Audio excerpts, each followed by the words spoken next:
4분 내에 CPCR이 시행되어야 하는데요. 골든타임을 놓치면 살릴 수 있는 경우에도 사망하는 경우가 있습니다. 안녕하세요. 개 알려주는 남자 수의사 이세원입니다. 현생 20세 시대. 오늘은 강아지에서 갑자기 발생할 수 있는 응급상황 8가지를 알려드리고 병원에 내원하기 전까지 응급처치 방법에 대해서 알려드리겠습니다. 강아지를 키우는 보호자님이라면 필수 시청하셔야 합니다.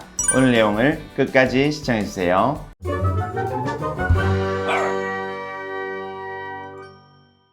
첫 번째는 출혈입니다. 출혈은 어떤 원인에 의해서도 생길 수 있는데요. 상처가 나서 피가 나는 경우에는 흐르는 물이나 생리식염수로 세척한 후에 병원으로 이동해 주셔야 합니다. 만약 거즈나 붕대와 같은 응급처치 키트가 있다면 해당 제품을 사용하셔도 되고요. 출혈 부위를 10분 이상 압박을 해주셔야 지혈 효과가 있습니다. 두 번째는 교상입니다. 늘 문제가 많이 되는 개물림 사고, 즉 교상입니다. 강아지들이 산책 중에 싸우거나 일방적으로 물리는 경우가 있는데요. 상처가 보이고 출혈이 발생한 경우 아까처럼 세척 후에 병원을 내원하셔야 되고요. 이때 만약 상처가 보이지 않는다고 해서 병원을 방문하지 않는다면 아주 큰 사고로 이어질 수 있습니다. 바로 그 이유는 털에 가려서 상처가 보이지 않을 수 있지만 이빨 자국이 있는 경우 상처가 크지 않다고 해서 방치한다면 부강세균으로 인해서 연조직염에 걸리거나 안쪽 근육이 찢어져 큰 상처가 발생할 수도 있습니다. 따라서 교상은 발생 즉시 응급처치 후 빨리 병원을 가보셔야 합니다.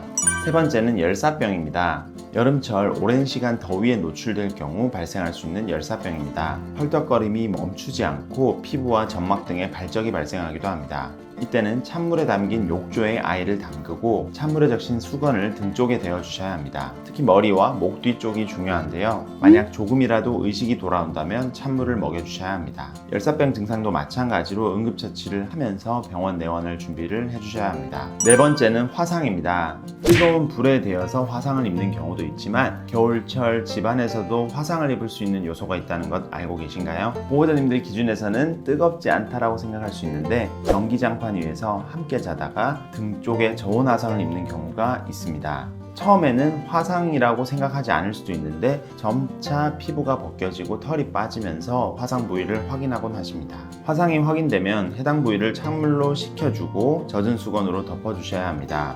화상을 입은 피부는 감염에 매우 취약하기 때문에 해당 응급처치 이후 빨리 병원을 가보셔야 합니다. 따라서 다가오는 겨울철 저온 화상을 입지 않게 하기 위해서는 장판에서 함께 주무시더라도 반드시 이불이나 담요 등을 덮어서 화상을 입지 않게끔 주의해 주셔야 합니다. 다섯 번째는 눈에 이물질이 들어가는 경우입니다. 산책 도중 눈에 이물질이 들어가거나 목욕 중에 샴푸가 눈에 튄 적이 있을까요? 그런 경우 갑자기 눈을 윙크하듯이 깜빡깜빡거리는 안검 경련 증상과 충혈 등이 발생할 수 있는데요. 육안상 상처가 보이지 않더라도 각막에 손상이 있을 수 있기 때문에 동물병원에서 검사 후 치료를 받으셔야 합니다. 응급처치로는 집에 가지고 계신 인공 눈물을 넣어주시고 눈이 아파 계속 가려워 긁으려고 한다면 네칼라나 캡을 씌워서 눈을 긁지 못하게 해주셔야 합니다. 여섯 번째는 경련입니다. 갑자기 아이가 마비, 강직, 경련 등의 증상이 나타난다면 산소 공급이 잘 안 될 수 있기 때문에 우선 환기가 잘 되는 공간으로 데려가 주셔야 하고요. 주변에 부딪힐 만한 물건을 다 치워주세요. 스스로 움직이는 행동이 아니기 때문에 얼굴로 손을 가져가시는 것도 위험할 수 있습니다. 해당 경련 증상을 완화시키는 방법 중 하나로 눈을 눌러주시는 방법이 있습니다. 안구 압박은 미주신경을 자극해서 경련 증상을 조금 완화시킬 수 있습니다. 5초간 눌렀다가 잠시 떼어주시는 것을 반복해서 빨리 병원을 가보셔야 합니다. 혹시나 이런 경련 증상이 계속 반복된다면 다른 한 분이 경련하는 모습을 동영상으로 촬영해 주시는 것도 질병 진단에 도움이 될 수 있습니다. 일곱 번째는 목에 이물질이 걸리는 경우입니다.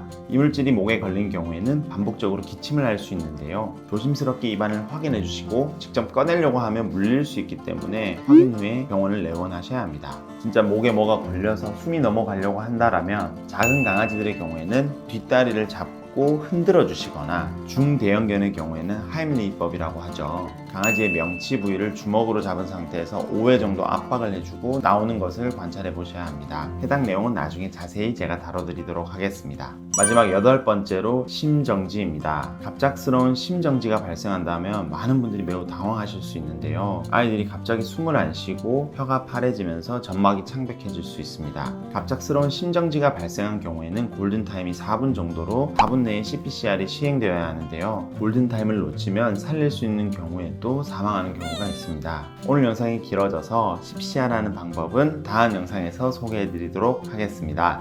오늘은 강아지 응급처치 방법에 대해서 알려드렸습니다. 오늘 내용이 유익하셨다면 구독과 좋아요, 알람 설정까지 한번 부탁드리겠습니다. 시청해주셔서 감사합니다. 감사합니다.